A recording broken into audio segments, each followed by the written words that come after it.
Bonjour. Alors l'idée de cette vidéo, c'est de vous présenter un petit peu les bâtons de trail et surtout comment les utiliser dans la pratique. Pour ce faire, j'ai deux types de bâtons, des Black Diamond et des Leki. Après il y a d'autres marques bien sûr tout aussi intéressantes. Mais la différence majeure entre ces deux marques, c'est le type de dragon. Donc sur les Black Diamond, on est sur une dragon assez classique, tandis que sur les Leki, on est sur un gantelet. Donc tout d'abord, au niveau des Black Diamond, à savoir que la dragon doit s'enfiler par le bas afin de pouvoir bien pousser sur la dragon et non pas comme ceci où là on va être forcément crispé sur la poignée. Donc très important de passer par le bas et en fait les doigts vont juste guider le bâton et on va pouvoir bien appuyer sur la dragon. Donc bien sûr il faut ajuster la dragon par rapport à la taille de sa main. Donc l'idée c'est vraiment d'arriver à pousser et les doigts vont juste servir à guider le bâton. Sur les Leki, le problème ne se pose pas puisque ce sont des gantelets qui s'enlèvent.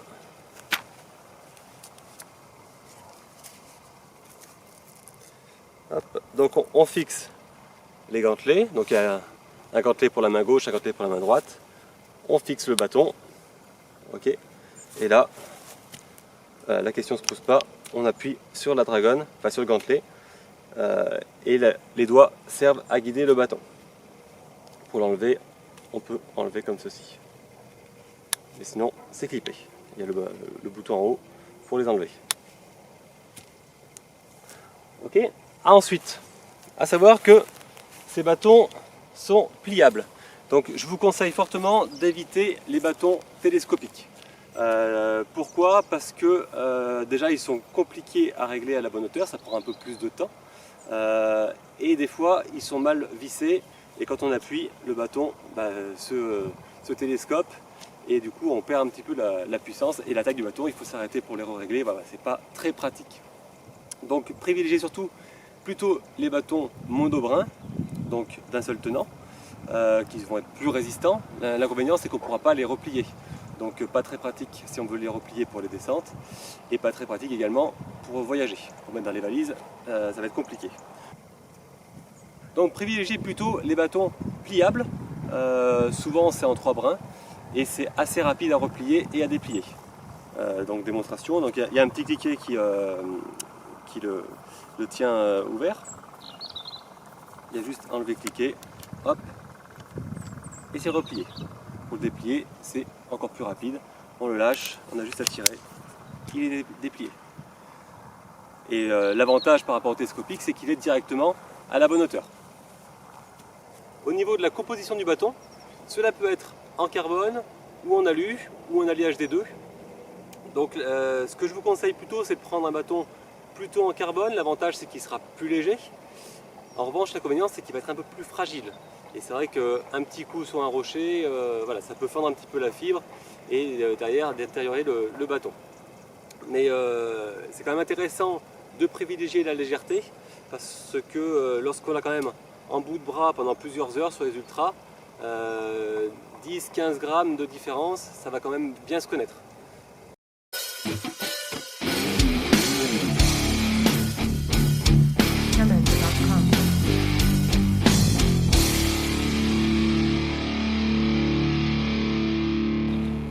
Alors concernant l'utilisation des bâtons, forcément le but c'est de répartir l'effort sur l'ensemble du corps.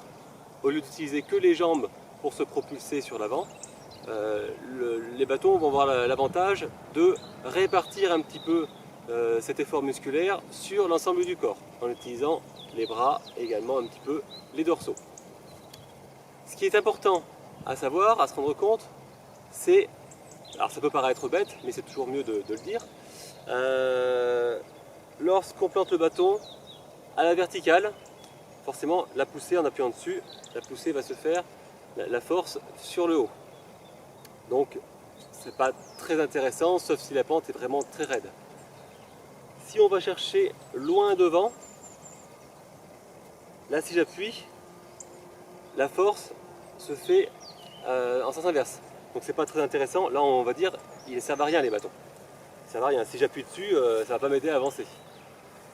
A l'inverse, dès que le bâton est orienté un petit peu sur l'avant, là, la force, elle va aller dans la bonne direction. Et là, du coup, c'est utile. Alors, ça paraît logique, mais c'est quand même intéressant de le rappeler, parce qu'on voit souvent dans les ultras, souvent en fin de course, des personnes avec la fatigue qui pensent qu'en allant chercher loin, ils vont pouvoir, ça va les aider. En fait non, les bâtons on va leur servir à se soutenir pour limiter la fatigue, mais ils ne vont pas leur servir à se propulser. Là ça sert à rien.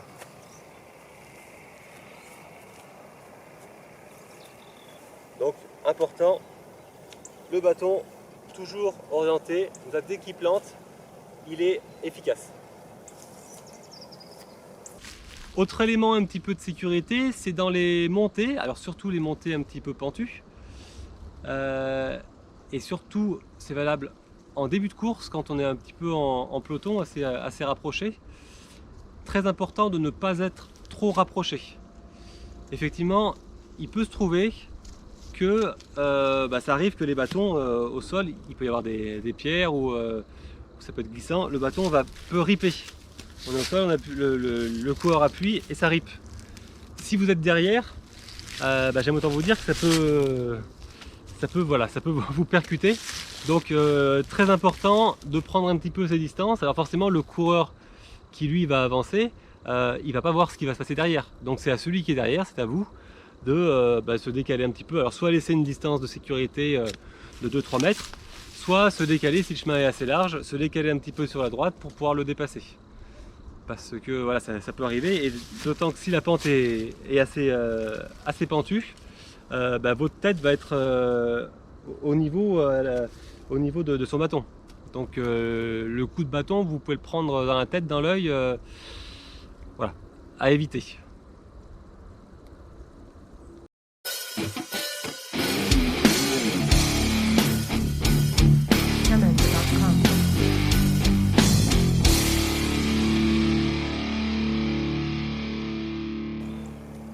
Au niveau de l'utilisation, il y a différentes méthodes.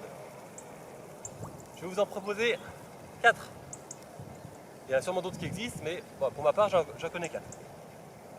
Donc la première méthode, c'est la méthode type marche nordique.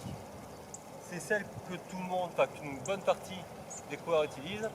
L'idée, on plante un bâton et on plante le bras en même temps.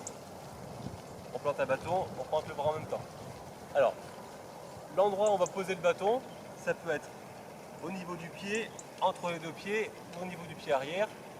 À la limite, ça va dépendre un petit peu de votre taille de bâton. À 5-17 mètres près, ça peut changer. Et ça va dépendre aussi de la pente et aussi de votre état de fraîcheur. Quand on est fatigué, on a tendance à faire des pas un peu plus réduits que quand on a un bon pas bien dynamique, on va faire un pas plus grand. Donc ça va jouer forcément aussi sur la pose du bâton. Mais à la limite, c'est pas ça le plus important. Le plus important, c'est de bien penser à planter le bâton de façon un petit peu orientée vers la pente. Donc en pratique, ça donne ceci.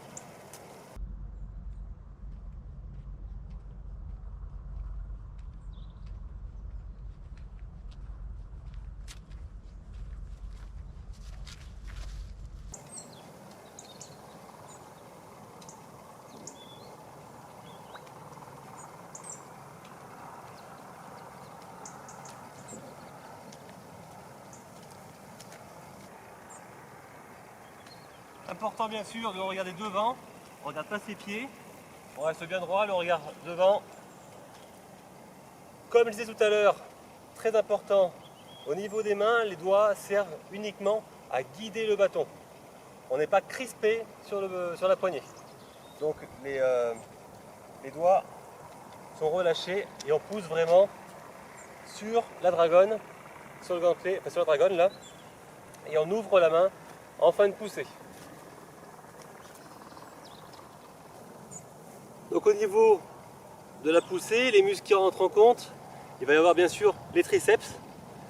Et également, lorsqu'on arrive un petit peu en fin de poussée, que la main va passer le bassin, les dorsaux vont rentrer en jeu. C'est pour ça qu'il est très intéressant et très important de ne pas se limiter à des petits pas et à laisser le bâton et laisser les mains devant.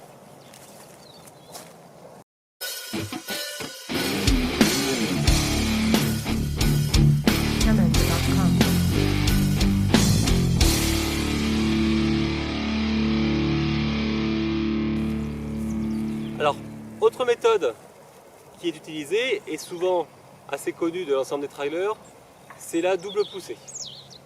L'idée, c'est d'utiliser les deux bâtons en même temps pour avoir plus de puissance sur les bras et bien soulager les jambes.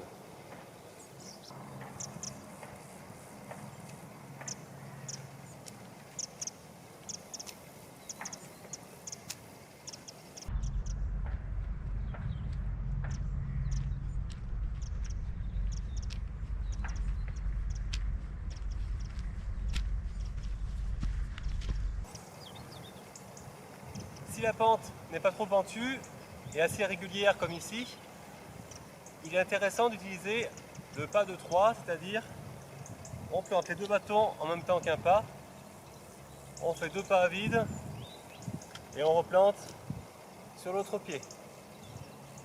Donc du coup, on change de pied à chaque poussée de bâton.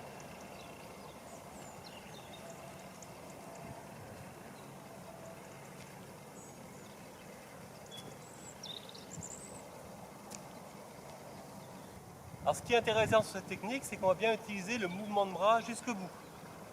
Je plante et en fait je pousse tant que j'ai de la résistance sur le bâton. Et quand on arrive à l'autre pas, alors on sent à un moment donné qu'on arrive en bout de poussée et on peut ramener les bâtons et on attaque sur l'autre pied.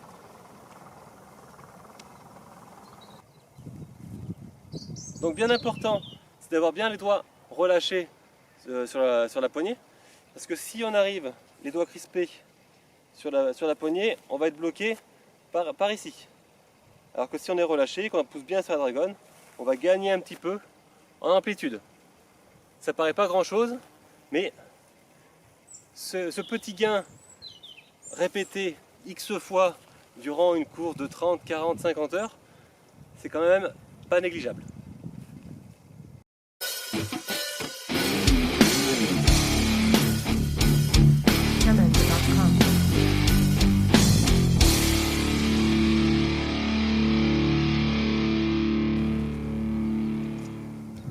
Donc, nous avons vu jusqu'ici deux méthodes. La méthode classique type marche nordique, ok, et la méthode double poussée, donc qui est intéressante, notamment lorsque la pente est raide ou qu'on est bien fatigué. On a besoin de plus de puissance sur les bras. Donc ça, ce sont les deux méthodes qui sont le plus couramment utilisées par la plupart des coureurs du peloton. Alors comme je vous disais tout à l'heure, ce qui va être intéressant, c'est de chercher à garder une bonne efficacité tout en réduisant le coût énergétique, tout en limitant l'effort. On va repartir sur la première méthode, type marche nordique.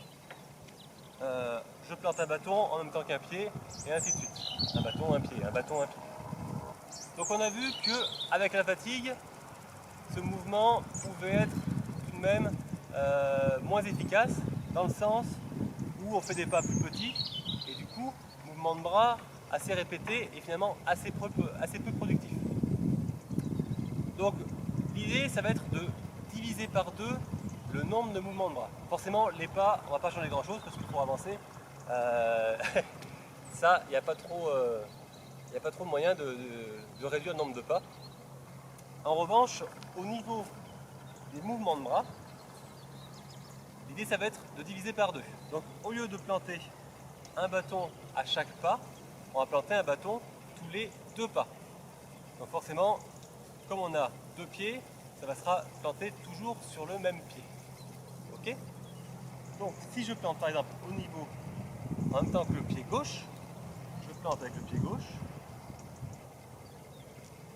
je plante en même temps que le pied gauche, le pied droit est à vide, je plante en même temps que le pied gauche.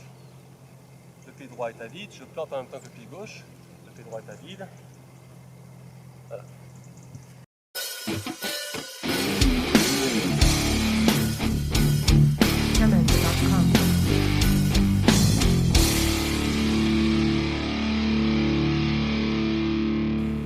Alors, je vous ai présenté jusqu'ici 3 techniques. Et à présent, je vais vous présenter la 4e et dernière méthode. Cette dernière technique est à mon sens la plus utile en ultra trail. En trail et surtout en ultra trail. Pour 2 raisons. Elle est, à mon avis, elle est plus efficace que les autres et également plus économe. En revanche, elle a un inconvénient, c'est qu'elle est assez compliquée à mettre en place, surtout à s'approprier. Donc forcément, ça va demander un petit peu d'exercice et ça ne va pas venir comme ça en une séance. Forcément, ça sera à force de la répéter, à force de l'utiliser, qu'elle va vous sembler plus naturelle. Et une fois qu'on aura chopé un petit peu cette habitude, vous allez vraiment sentir qu'elle est vraiment plus efficace. Alors, je vous la présente, cette 4e technique. L'idée de base, c'est un peu comme la 3e, de limiter le nombre de mouvements de bras par rapport au nombre de pas. Donc on va rester sur le même principe de faire 2 mouvements de bras pour 4 pas. D'accord? Donc si on compare un petit peu avec la musique par exemple, sur une mesure à 4 temps, sur la 3e méthode, on était sur le temps numéro 1 et sur le temps numéro 3. Donc on était sur le pied 1, donc pied gauche, pied droit à vide, pied gauche, on plante un bâton, pied droit à vide, pied gauche, voilà. Là, on va plutôt faire sur le pas 1 et 2. Et du coup, le 3 et le 4 seront sans planter de bâton. Donc le 1 et les 2, le 1 et le 2, on plante un bâton, on plante l'autre bâton, et ensuite on ne plante pas pendant 2 pas. Alors, ce qui va être un petit peu compliqué à mettre en place au début, casser un petit peu l'habitude, on va poser le pied gauche en plantant le bâton gauche. Ensuite, on va poser le pied droit en plantant le bâton droit. Et ensuite, on a 2 pas à vide. Et on recommence. Pied gauche, bâton gauche, pied droit, bâton droit. Et on recommence. Pied gauche, bâton gauche, pied droit, bâton droit. Donc là, ce qui est intéressant, c'est de planter le bâton au niveau du pied pour avoir plus de puissance.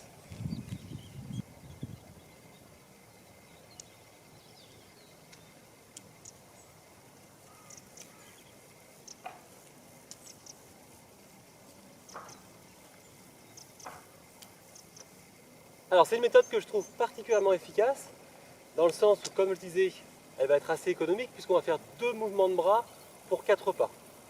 Donc on reste bien dans ce schéma un peu de limiter le mouvement de bras et d'utiliser le mouvement de bras au maximum de ses possibilités. Tant qu'on a de la poussée, on utilise le mouvement de bras. Ça ne sert à rien de ramener le bâton tant qu'on a encore de la poussée. On utilise vraiment à fond. Donc ce qui va être intéressant sur cette méthode, c'est qu'on va vraiment optimiser chaque mouvement. Premier pas, pied gauche, bâton gauche. On a le travail qui se fait sur le côté gauche du corps. Deuxième pas, pied droit, bâton droit. Là, on est encore en train de pousser sur le côté gauche et on ajoute le côté droit. Donc du coup, il y a l'ensemble du corps qui travaille. Troisième pas, au niveau du côté gauche, on arrive en butée, donc on est plus relâché. Et là, il y a uniquement le côté droit qui pousse bien, qui travaille. Et quatrième pas, on est en butée sur le côté droit au niveau des bras. Et donc du coup, le haut du corps est relâché. Et on peut rattaquer sur un nouveau cycle. Donc, premier pas, on travaille sur le côté gauche. Deuxième pas, sur les deux côtés. Troisième pas, sur le côté droit. Quatrième pas, on récupère un petit peu. Et du coup, on repart sur un nouveau cycle. Et du coup, voilà, ça va permettre d'être plus efficace, d'avoir un pas où le haut du corps ne travaille pas, mais également aussi un pas où les deux côtés travaillent. Donc on a plus de puissance. Et cela permet du coup de maintenir un effort assez longtemps. Autre chose intéressante, c'est que c'est beaucoup moins monotone que quand on fait gauche-droite, gauche-droite. Là, ça casse aussi un petit peu cette monotonie. Donc c'est également intéressant sur les très longues distances.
Alors les bâtons sont surtout efficaces en marchant, mais effectivement on peut utiliser aussi les bâtons en courant.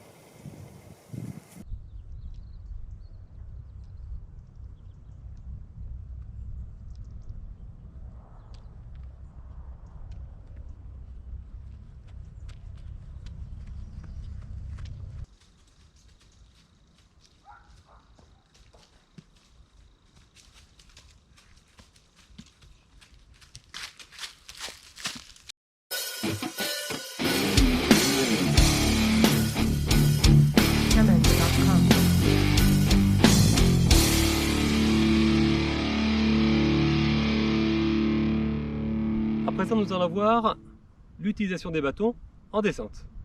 Alors ça va être assez rapide, assez bref. Pour moi, les bâtons, ils n'ont pas d'utilité en descente. Alors ça va peut-être faire bondir certaines personnes quand je dis ça. Je m'explique.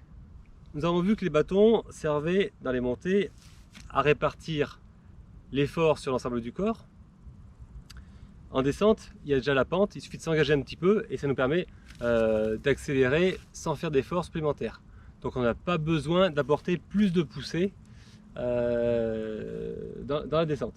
Donc les bâtons, pour moi, les bâtons en descente, ils doivent être rangés dans le carquois et on ne les utilise pas. Alors il est vrai qu'en descente, le poids est décuplé et chaque impact va être beaucoup plus traumatisant que lorsqu'on est sur du plat ou en montée. Alors quand je dis qu'en théorie, les bâtons ne sont pas utiles, c'est parce qu'en théorie, on est suffisamment bien préparé, suffisamment armé musculairement pour absorber le dénivelé négatif proposé par les parcours. Après, en pratique, on sait très bien que sur les fins de course, voilà, on a quand même les jambes beaucoup plus faibles, surtout sur les ultras, et donc les dernières descentes peuvent être quand même un petit peu dures musculairement. Voilà, les fibres musculaires ont quand même pas mal ramassé. Et il peut être intéressant d'utiliser les bâtons pour soulager un petit peu les jambes en s'en servant un petit peu en opposition par rapport à la pente. Donc pour nous aider à amortir un petit peu, à diminuer un petit peu les impacts au sol qui seront subis par les jambes. Également, les bâtons vont servir à avoir deux appuis supplémentaires. Au lieu d'avoir les deux jambes, donc sur un terrain un petit peu technique, un petit peu glissant, humide, boueux, c'est vrai que on a l'effet d'avoir un appui qui glisse et d'avoir une chute. Avec les bâtons, on va avoir deux appuis supplémentaires et s'il y a un pied qui glisse, on sera quand même beaucoup plus à même de rattraper et d'éviter la chute et donc la blessure. Également, ça va permettre d'élargir la surface au sol et donc d'être beaucoup plus stable.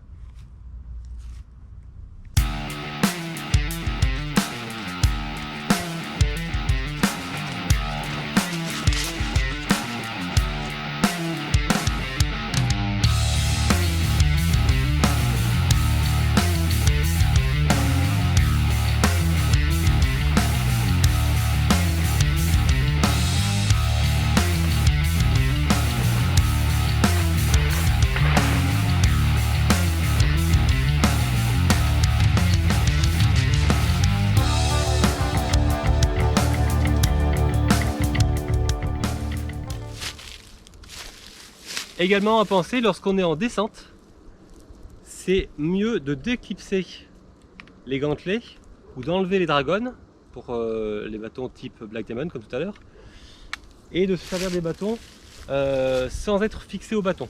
Pourquoi? Tout simplement parce que si le terrain est un petit peu technique, avec notamment des rochers, le bâton peut se planter entre deux rochers, et du coup en descendant on va être embarqué. Alors non seulement on peut se tordre le poignet si si le bâton est bloqué et si nous on est embarqué par la descente, on peut se tordre le poignet et également on peut casser le bâton.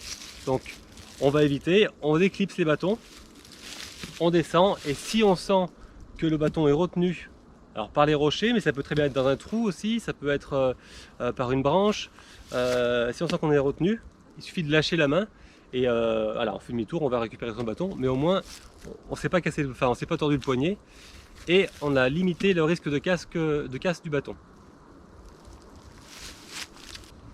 Autre élément à préciser également en descente, si la descente est assez courte, on peut ne pas avoir envie de replier les bâtons et de les ranger dans le carquois. Et donc du coup à ce moment-là on les garde à la main. Par contre à la main, donc soit on les prend un bâton dans chaque main, soit on prend les deux bâtons ensemble, et après on peut notamment changer de main, peu importe. Mais important, c'est bien d'avoir les pointes sur l'avant. Pourquoi? Ça va éviter, s'il y a des coureurs qui sont assez proches, de leur donner un coup, comme ça au moins les pointes on les voit, et voilà, si un coureur on va limiter. Alors que derrière il peut y avoir un coureur qui vous rattrape, vous ne savez pas, et le fait du balancement, vous pouvez blesser le coureur, donc on évite.